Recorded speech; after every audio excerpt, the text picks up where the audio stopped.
Video is dedicated to Al Capone. The mobster from Chicago, well, technically he's from New York, came to Chicago and did his thing there, but still, this is everything Al Capone. This is going to cover three of the four categories, three of the four options for the paper in general. You're going to have to do some looking up stuff on your own, but generally speaking, this will get you a good start at any one of those three topics. So let's talk about his early life. So he went to a Catholic school as a child. And he didn't like to listen to the rules. He would skip school a lot.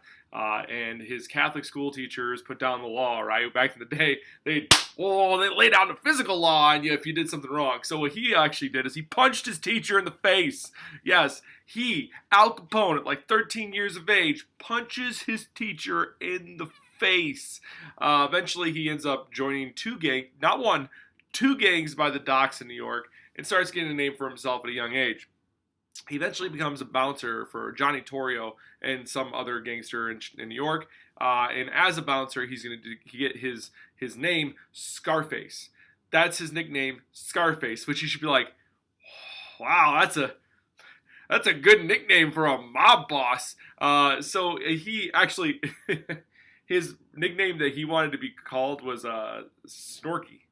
He wanted to be called Snorky, but they call him Scarface because he got a scar. How he got the scar was while he's a bouncer, there was a very pretty young woman, and he decided to go up to her and describe how she looked very beautiful in a very, let's say, not poetic way.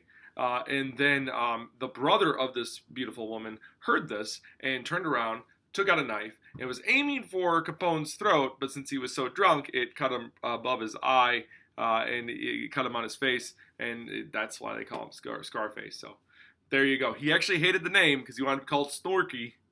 Snorky was actually a term of like a sharp-dressed person, which he kind of tried to be. Well, anyway, he picks too many fights in New York. He ends up beating somebody with pretty good prominence. In other words, he was insulated politically, had some power, and the gang moves him, and so does Johnny Torrio, to Chicago. When they're in Chicago, they make money, y'all. So they make tons of money off of bootlegging, gambling, and prostitution. So much so that Al Capone actually has the first armored car. Like, the dude's driving around in a car that's like bulletproof glass. He is protected driving down the streets, man. They make tons and tons of money, and they really start making names for themselves inside Chicago. Some of the good things that get overlooked with Al Capone are the soup kitchens that he opened.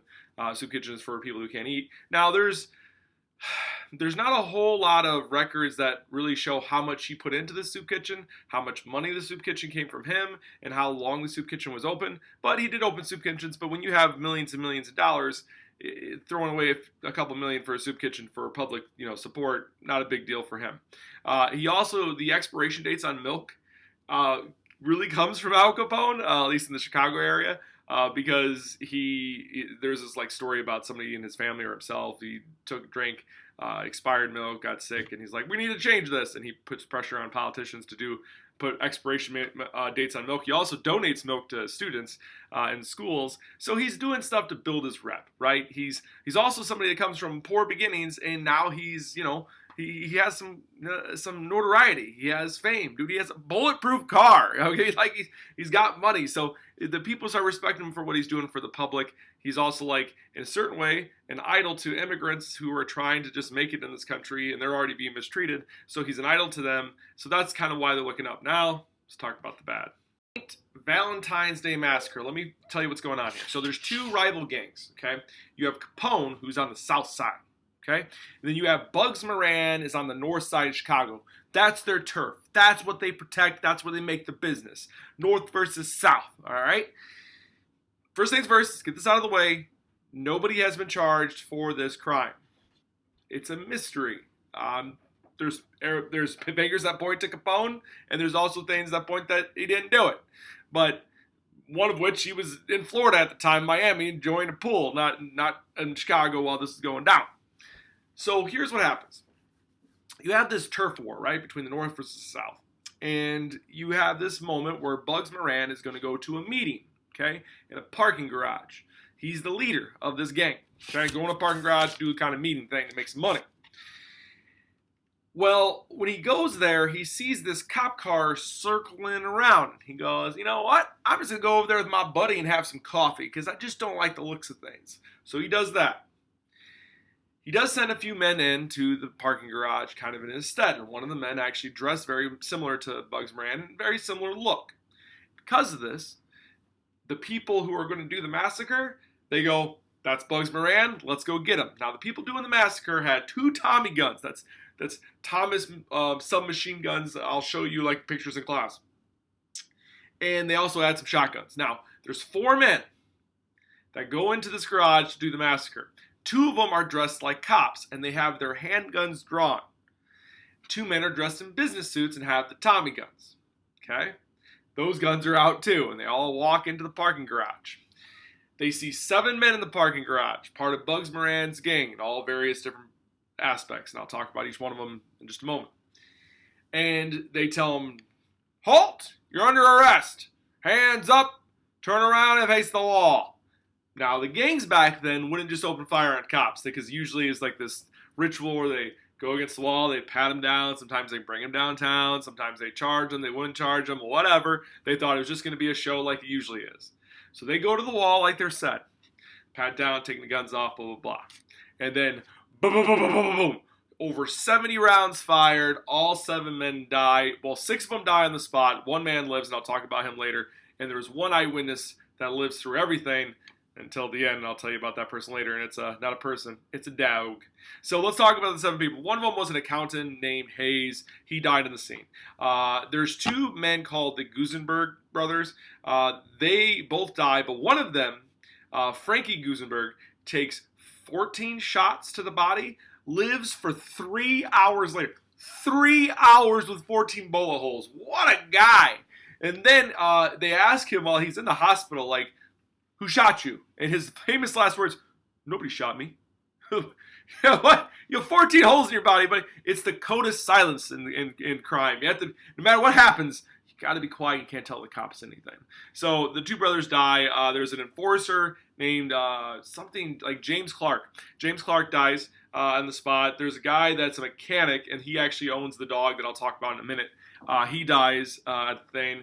There's a guy named Albert Weinshank. He dies. He's like a business operator guy for the gang. There's a guy named Schwimmer who's an optician who dies at the scene. And let's talk about the dog. There's a dog there, German Shepherd.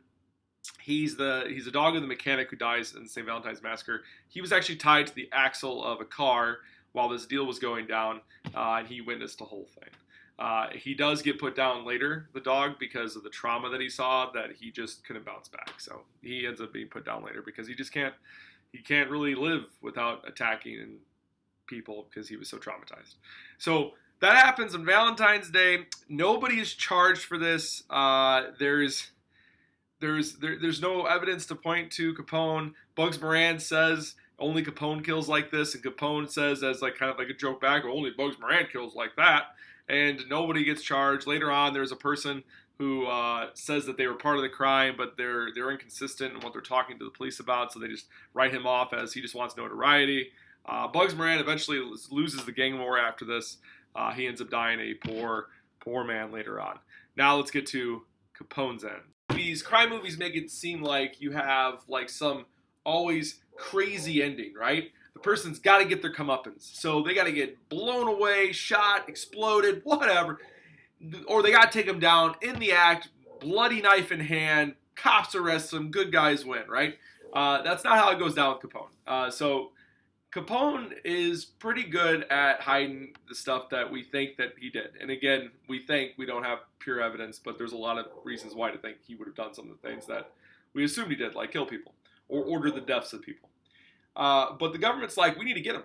We need to get this guy. And what they do is they get him on one thing you can't escape, my friends.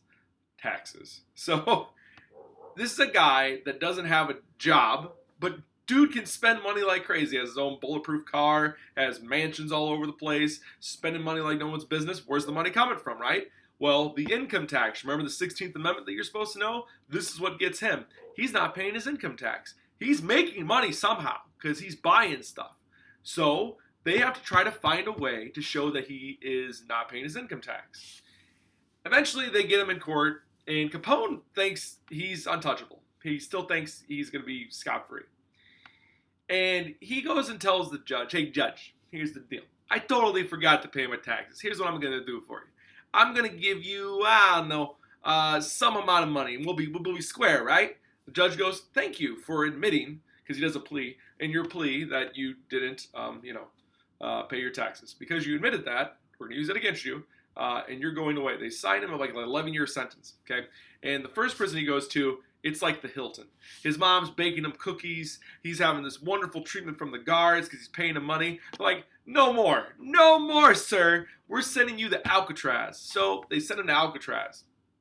His treatment wasn't good there. But while he's there, they start doing tests on him. And they're like, dude, you're kind of dumb.